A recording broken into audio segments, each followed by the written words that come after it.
and during the cooking process, I have to keep nibbling. So I'm gonna be pretty full by the time I get ready to sit down to eat. But it is what it is. What are you gonna do? I'm frying up the trout, catfish, bonnethead, and the redfish. Caught these 2 days ago. I've got it marinated in dry mustard, salt, pepper, onion powder, some garlic powder. Add some Louisiana fish seasoning. I mix it with some cornmeal, put a little more of my seasoning in it. Fry this golden brown, and then I'm going to do some shrimp. Stay with me. That's the only thing missing from this would be some swamp cabbage. I have a pound of jumbo shrimp, batter and saltfish, shrimp, crab boil, and some butter.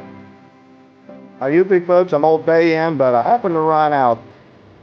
The sauce I'm going to be making is with my homemade mayonnaise, my homemade hot peach pepper sauce, sweet relish, and a little squeeze of lemon.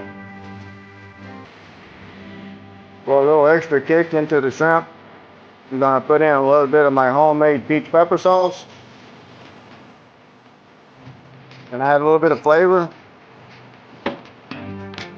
To follow my other videos to learn how to make the pepper sauce and the mayonnaise.